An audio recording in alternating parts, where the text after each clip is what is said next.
Oke, untuk teman-teman semuanya ya, ini khususnya P3K, honorer P3K ya, yang berstatus R2 dan R3.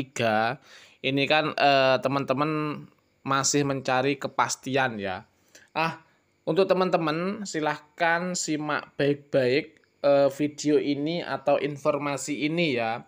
Jadi untuk teman-teman semuanya, siap-siap Menpan RB akan angkat honorer R2 dan R3 jadi P3K. Ini 7 isi kontrak kerja yang harus ditandatangani. Jadi teman-teman nanti akan menandatangani ya, ada 7 ya.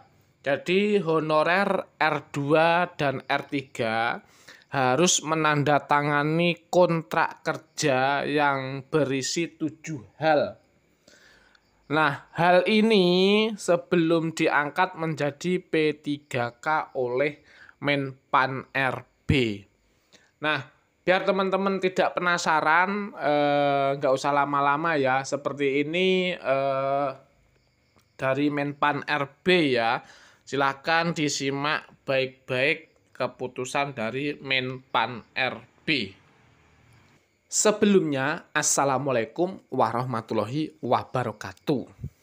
Terima kasih buat teman-teman semuanya dan selamat datang di Arik Channel. Nah, sebelum kita melanjutkan informasi tentang seputar honorer R2 dan R3, saya ucapkan banyak-banyak terima kasih kepada teman-teman semuanya yang selalu mendukung Arik Channel. Dan yang baru bergabung, saya ucapkan selamat bergabung. Jangan lupa di like, komen, subscribe, dan lonceng notifikasinya dibunyikan. Biar teman-teman tidak ketinggalan dengan video-video terbaru dari Arik Channel. Masih membahas seputar P3K. Oke teman-teman, biar teman-teman tidak penasaran beritanya gimana, silahkan simak baik-baik sampai habis video ini. Jadi buat teman-teman siap-siap, Menpan RB akan angkat honorer R2 dan R3 jadi P3K. Ini 7 isi kontrak kerja yang harus ditandatangani. Nah, ini dirilis hari Kamis ya, hari Kamis tanggal 22 Mei 2025 itu sekitar jam 5:55. Jadi jam 6 pagi kurang 5 menit ya. Nah, kabar baik bagi honorer R2 dan R3,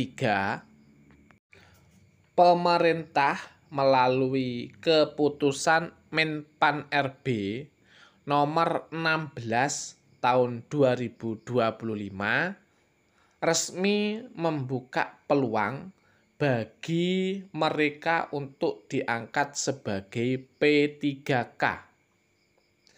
Langkah ini bertujuan untuk menyelesaikan penataan honorer, memenuhi kebutuhan ASN, serta meningkatkan kualitas pelayanan publik. Nah, di sini mungkin banyak teman-teman itu yang bertanya, siapa saja yang termasuk honorer R2 dan R3. Jadi, honorer R2 dan R3 adalah mereka yang telah mengikuti seleksi P3K namun berada dalam 2 kondisi. Nah, kondisinya apa? Ya, yang pertama itu kondisinya tidak memperoleh peringkat terbaik. Terus, yang kedua yaitu kondisinya tidak tersedianya formasi. Nah, itu yang dikatakan R2 dan R3. Nah, keduanya terdaftar dalam database BKN dan memenuhi syarat. Sesuai keputusan Menpan RB tersebut, mereka akan diangkat menjadi P3K paruh waktu.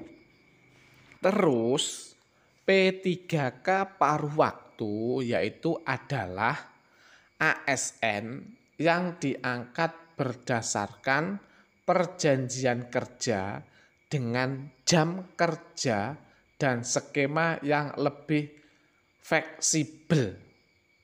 Ya, untuk teman-teman. Jadi P3K paruh waktu adalah ASN yang diangkat berdasarkan perjanjian kerja dengan jam kerja dan skema yang lebih fleksibel. Nah, mereka tetap mendapatkan nomor induk ASN serta kontrak kerja tahunan yang dapat diperpanjang.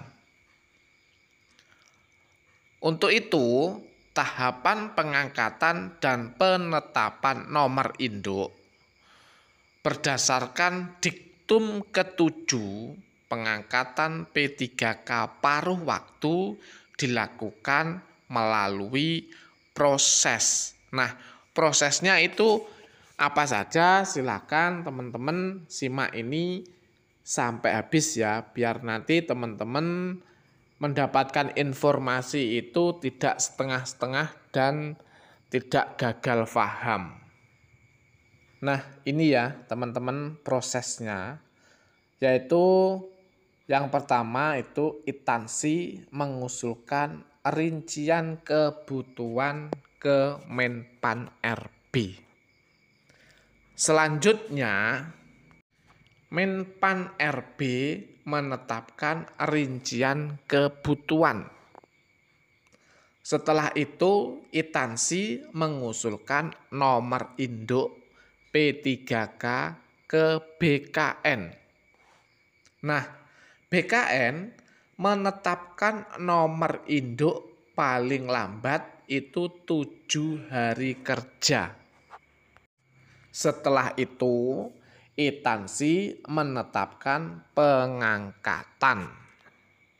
Nah, di sini jika honorer yang diangkat mengundurkan diri, tidak melengkapi dokumen atau meninggal, maka pengangkatannya dibatalkan. Oke ya, teman-teman, saya ulangi lagi. Jika honorer yang diajukan mengundurkan diri tidak melengkapi dokumen atau meninggal, maka pengangkatannya dibatalkan. Nah, untuk jam kerja dan upah itu jam kerja ditentukan oleh instansi berdasarkan anggaran dan karakteristik pekerjaan.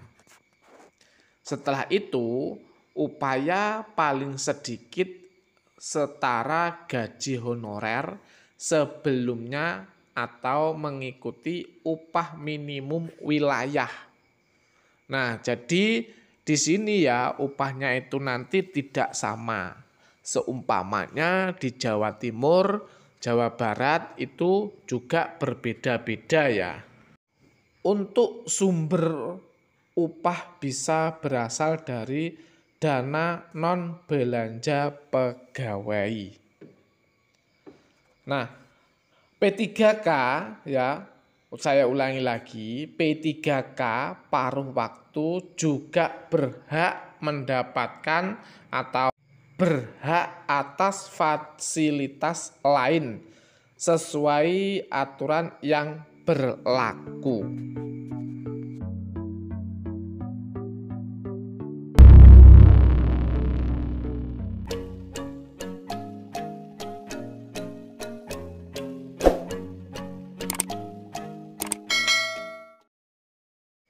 Untuk teman-teman silahkan diingat atau dicatat ya, 7 isi kontrak kerja yang harus ditandatangani sebelum mulai bekerja. Honorer R2 dan R3 yang diangkat menjadi P3K paruh waktu akan menandatangani kontrak kerja.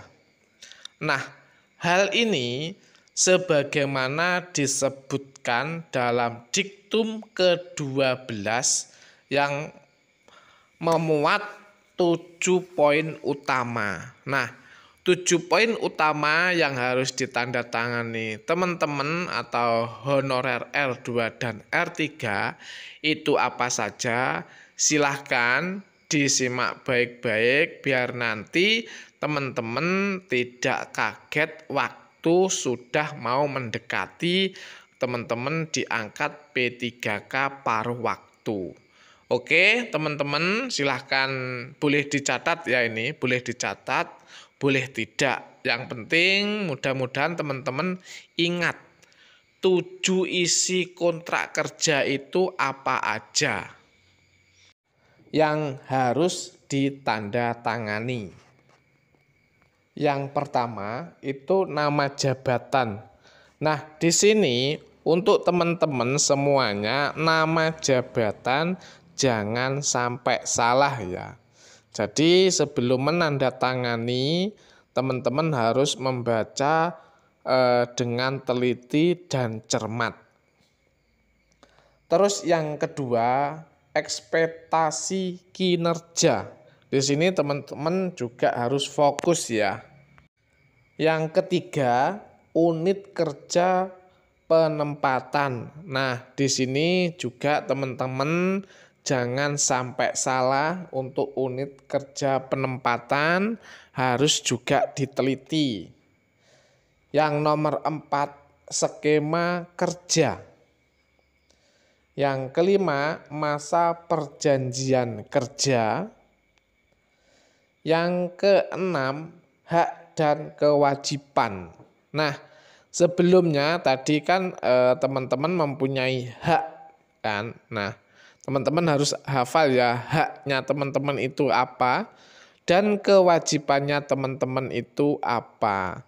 Jangan sampai nanti teman-teman seumpama sudah mendapatkan honor terus teman-teman mengelalaikan tugasnya. Jangan sampai seperti itu. Itu contoh ya. Yang ketujuh, yang terakhir yaitu sanksi. Nah, di sini teman-teman nanti kan akan menandatangani ya sanksi. Nah, di situ nanti kan ada sanksi ya. Nah, sanksinya itu kan juga berbeda-beda. Itu berbeda-bedanya gimana? Itu nanti melihat teman-teman itu nama jabatannya apa, seperti itu. Dan sanksinya apa, seperti itu ya teman-teman semuanya. Itu ya teman-teman 7 yang teman-teman harus teman-teman tanda tangani dan teman-teman juga harus memahami itu semuanya. Nah, terus untuk evaluasi kinerja dan peluang jadi P3K paruh waktu. Nah, setiap P3K paruh waktu wajib menyusun SKP sasaran kinerja pegawai dan akan dievaluasi setiap triwulan dan tahunan. Nah, di sini teman-teman juga akan tetap membuat SKP ya, seperti teman-teman yang lain yang penuh waktu ya, teman-teman semuanya. Nah, hal evaluasi ini akan dijadikan pertimbangan pokok kontrak kerja diperpanjang atau bahkan diangkat menjadi P3K penuh waktu. Nah, di sini teman-teman kan diangkat menjadi P3K paruh waktu ya. Kalau teman-teman itu menunjukkan kinerja teman-teman itu baik, teman-teman itu nanti bisa diangkat menjadi P3K penuh waktu. Nah, skema ini membuka jalan bagi honorer R2 dan R3 yang selama ini tertunda nasibnya. Sudah siap kena kontrak kerja P3K, pastikan kamu masuk daftar dan penuhi semua persyaratannya. Itu ya teman-teman semuanya. Jadi untuk teman-teman semuanya itu 7 isi kontrak kerja yang harus ditandatangani buat teman-teman.